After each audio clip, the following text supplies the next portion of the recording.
Howdy, and hello to Grundkurs English. My name is Eric, and I will be leading you through 15 episodes of Grundkurs English. English is the most widely used language in the world. There are approximately 350 million native speakers, and the same amount of non-native speakers who use English for either business and/or pleasure.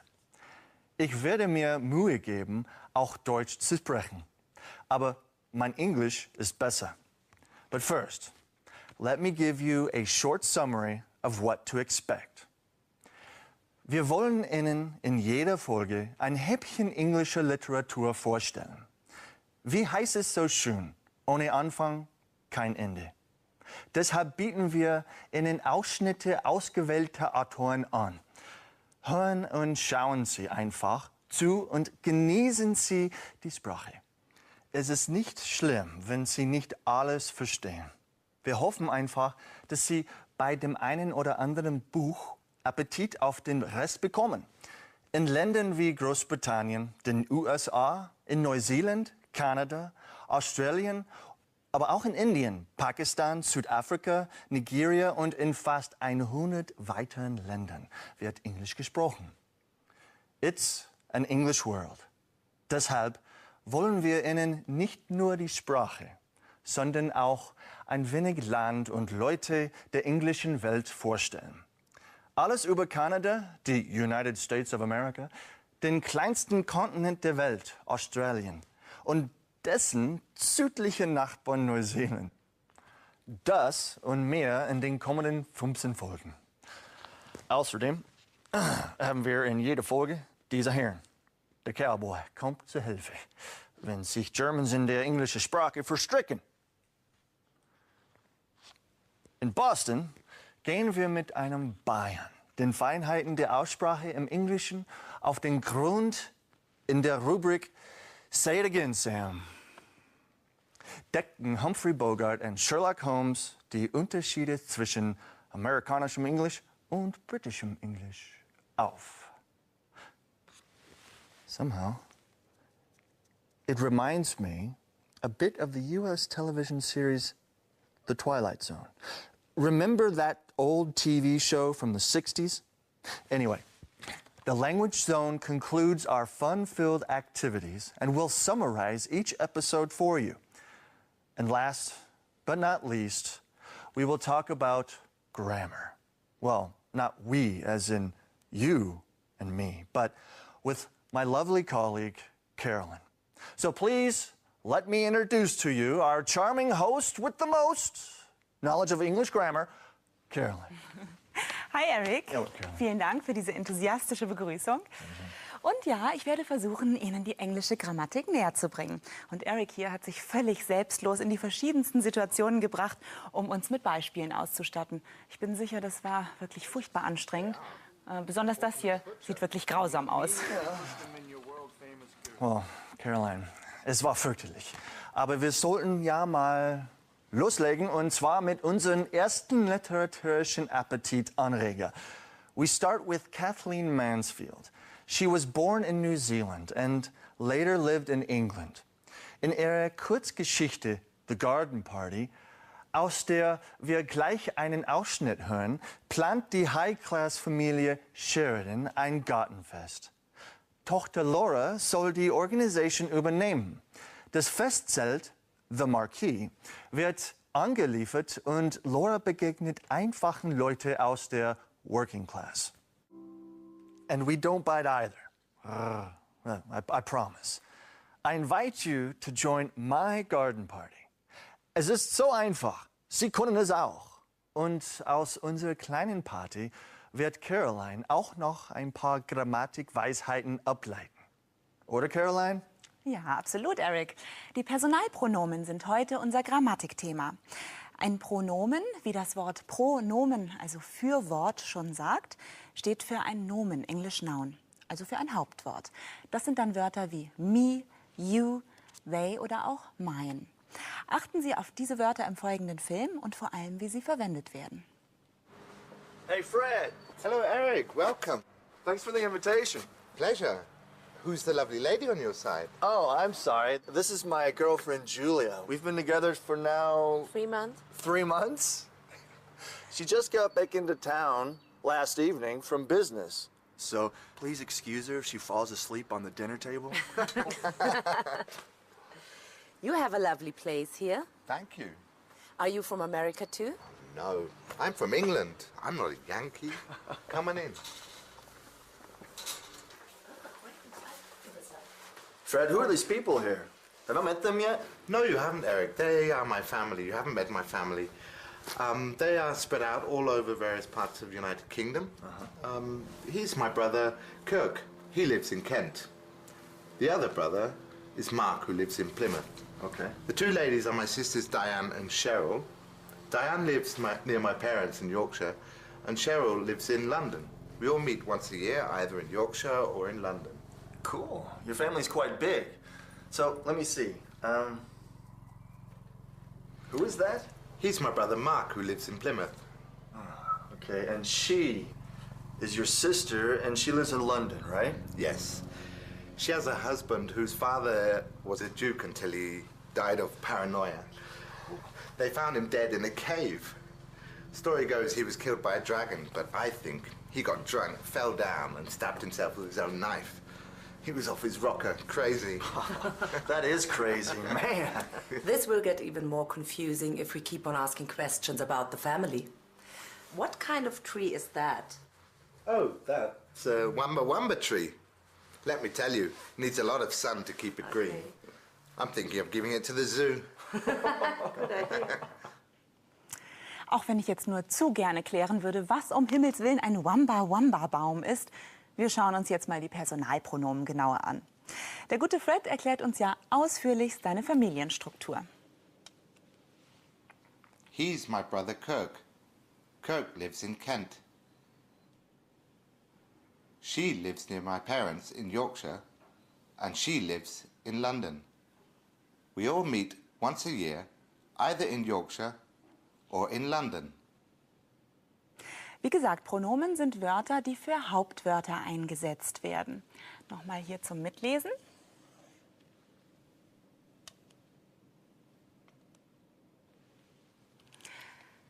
He steht in unserem Beispiel für Freds Bruder Kirk und she für jeweils eine der Schwestern. We steht für Fred und seine gesamte Verwandtschaft.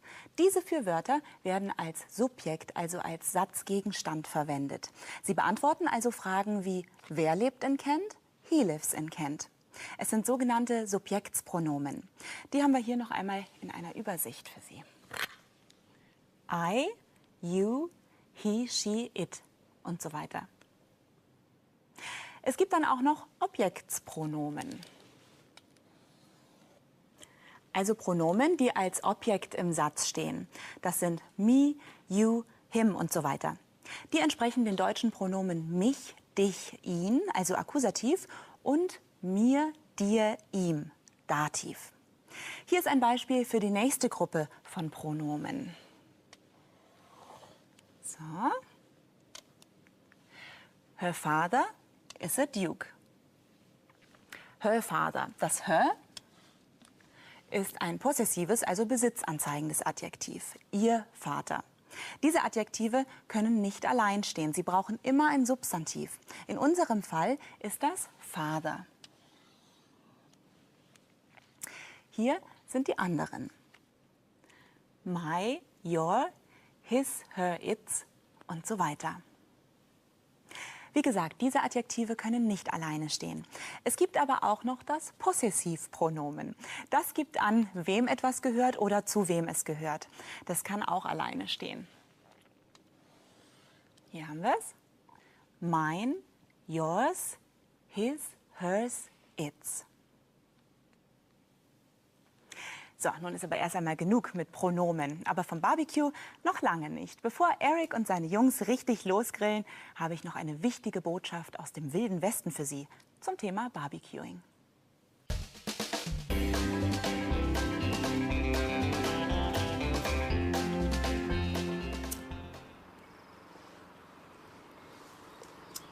Hey Fred, what's going on? What are you doing here? I'm having people around for a barbecue. Fred, do you really think that you can grill steaks for all of your guests with that wobbly thing? Grill steaks? I'm not grilling my steaks. I bought a grill for my kitchen. Grill? In Germany, we always say grillen.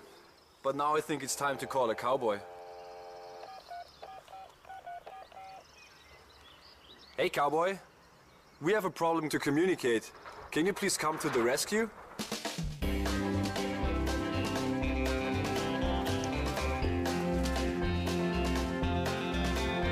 Okay, I'm coming to the rescue.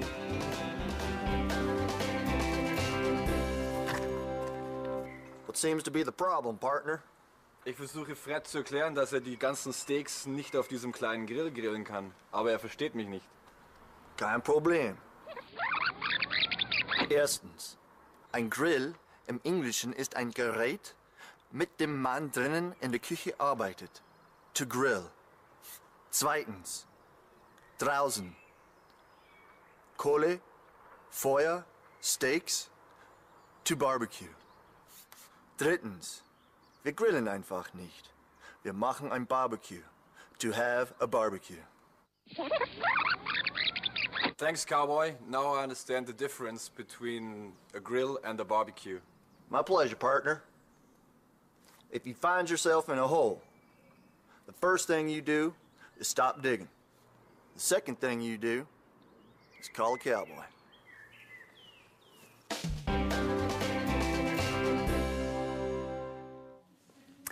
Jetzt, da wir den Unterschied zwischen Barbecue und Grillen kennen, kann ja nichts mehr schiefgehen und Eric kann endlich die Steaks auf den Grill hauen.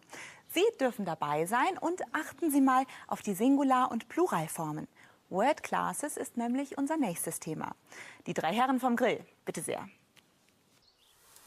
Wow, Fred, those steaks look delicious. They are. I bought them at the butcher. And you immediately put them in your world-famous goop. What's goop? Sauce. Oh. I marinated the steaks for 48 hours, and I'm now smoking them with hickory chips. Okay. They will melt in your mouth. I was thinking also of barbecuing shrimps as well, but for us, meat will do. Cheers, mate. Cheers. If the women complain, they can eat salad. It's healthier for them anyway. For us men, salad just gets in the way. I worked hard to spice up the sauce, just right. We'll teach the ladies a thing or two about proper dieting, right, guys? Yeah, well, I am trying to watch my figure. I'm on a diet. Actually, I'm so hungry I could eat an ox. I'm off to the kitchen to get another beer. Yeah, me too, Jason. I'm so hungry I can eat an ox too. Fred, do you have any oxen? I like him. Where does he come from? He's a Kiwi. He's from New Zealand. Well then, he should eat 5 or 6 of my delicious steaks. Bei Steak ist mir persönlich die Mehrzahl sehr wichtig. Steak ist eines der typischen englischen Wörter mit regelmäßiger Mehrzahlbildung. Es wird einfach ein S angehängt. Hier sind noch ein paar appetitanregende regelmäßige Pluralformen. Steak, Steaks, Chip, Chips, Shrimp, Shrimps und so weiter. Es wird also einfach ein S angehängt. Bei manchen Wörtern muss E und S angehängt werden. Bei welchen Wörtern das so ist, sagt uns die Foxy-Regel. So, die haben wir hier. Foxy. Wörter, die auf ein F, ein O, ein X oder ein Y enden. Die erhalten die Endung ES in der Mehrzahl. Dabei ändern sich allerdings die Ausgangsworte ein wenig. Weitere Feinheiten zur Foxy-Regel, dass zum Beispiel X für alle Zischlaute steht und wann das Y erhalten bleibt, finden Sie dann im Buch. Foxy bedeutet übrigens schlau, also immer nach dem Motto Be Foxy, learn Foxy. Jetzt wird es unregelmäßig. Hören Sie mal auf die Pluralformen, die Eric und sein Kumpane noch verwenden.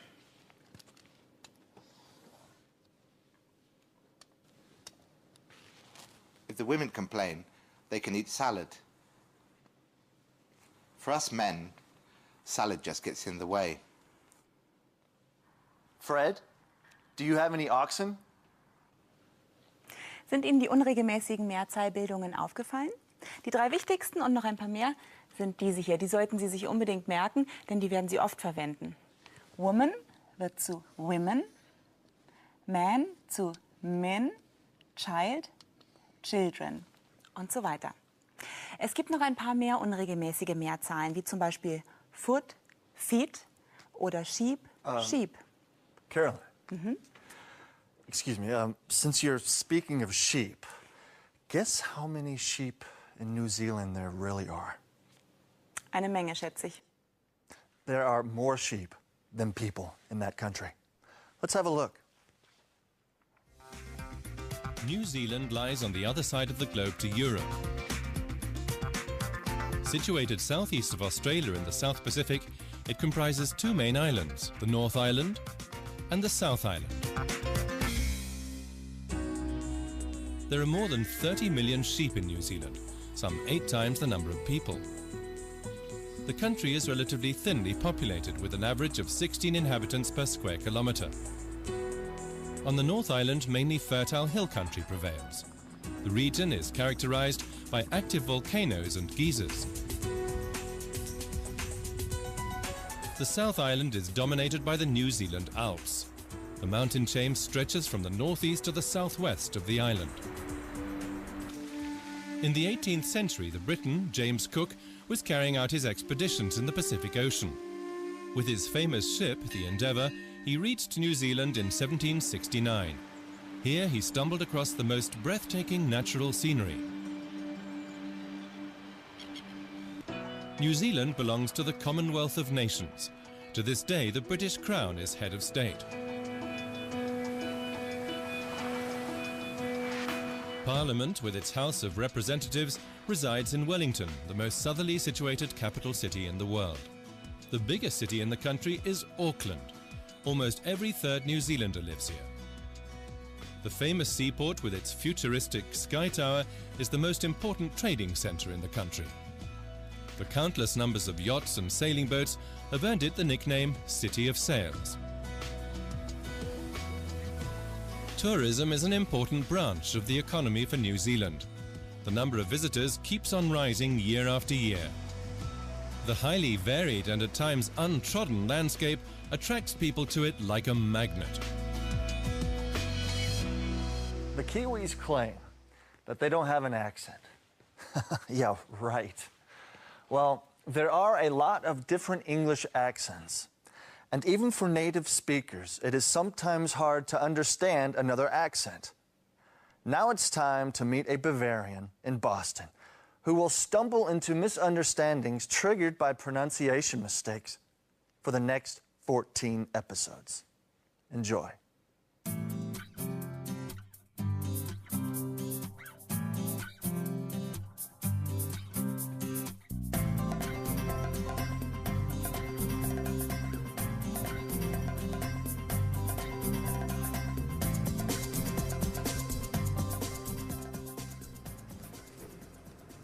Thank you, man. Did you like the dessert? How many times do I have to tell people that the desert is too hot for me? I'm more the mountain type. No, dessert, not desert. Dessert heißt Nachtisch. Dessert. Desert heißt Wüste. Desert. Our pig at the barbecue is finally ready too. And it is a big pig too. Time to eat.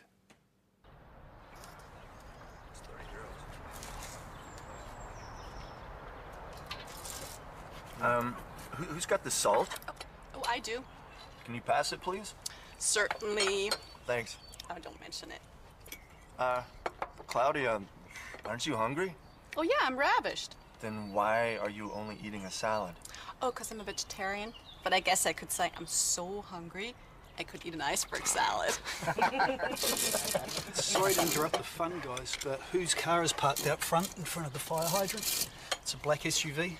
Oh, it's just about to be towed by the police. Holy mackerel, Batman! I must go and save my Batmobile. Are there any more steaks on the grill? And if so, whose are they? Yeah, there are some more steaks on the grill, and I think they belong to Fred. I don't think you'll be coming back pretty soon. Can you pass the ketchup, please? What's ketchup? There's the ketchup. Oh, you mean tomato sauce? Yeah, ketchup, tomato sauce, whatever. Thanks. No worries. What ketchup is for the Americans is tomato sauce for the English. Uniquely, food seems to be a field of many differences between the two countries. Our language detectives, Sherlock Holmes and Humphrey Bogart, have some more examples for us.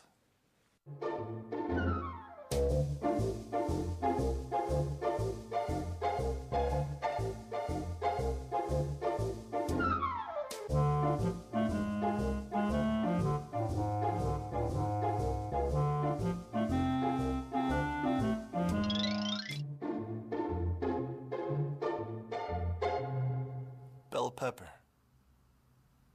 Green, red, and yellow pepper.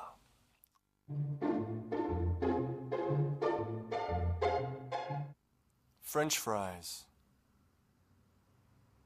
Chips.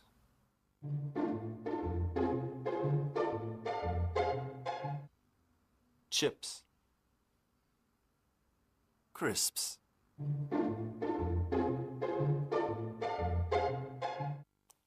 Jelly roll.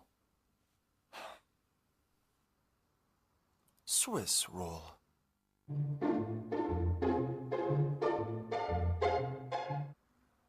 Liquor. Spirits.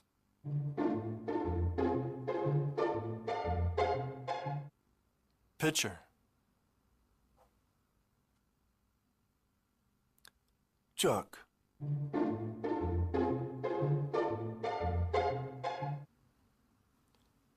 Pot holders. Oven mitts.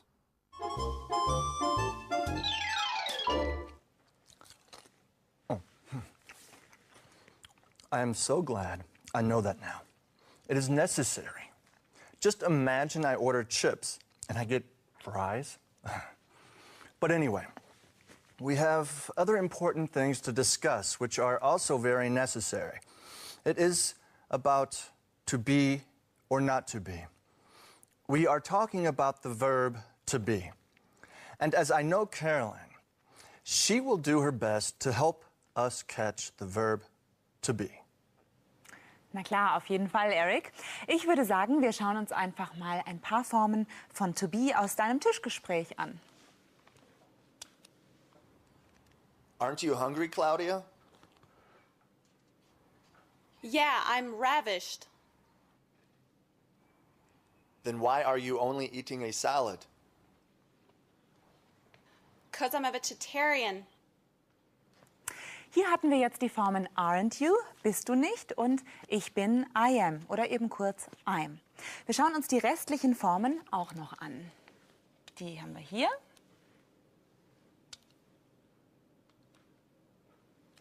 I am, you are, he, she, it, is.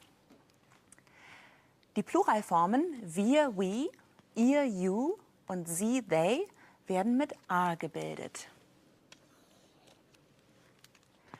Das ist jetzt nur das Präsens von to be. To be gibt es natürlich auch in anderen Zeiten. Damit beschäftigen wir uns aber in den späteren Folgen. Und denken Sie daran, das deutsche Sein ist kein Stück besser als das englische to be. Ich bin, du bist, wir sind, ihr seid. Jetzt ist Eric auf jeden Fall wieder dran und ich verabschiede mich für heute. Dankeschön, Carolyn. Und wir sind damit auch schon am Ende der Sendung.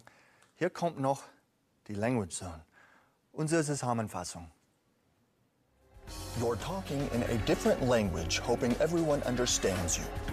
Beyond the language, there is another dimension, a dimension of articulation, a dimension of self-confidence, a dimension of knowledge. You are moving in a land of both listening and comprehension. You are now entering the language zone. We started this episode with a passage of Catherine Mansfield's short story, The Garden Party.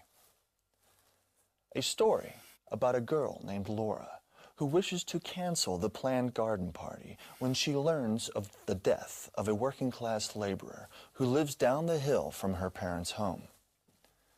Then we discovered a man named Eric. an American who lived in Germany for many years and just so happens to be one of those expatriates who enjoy the German way of life. A friend of Eric's, Fred, invited him and his girlfriend over to his house for a barbecue. Grammatically, we learned much from their dialogue.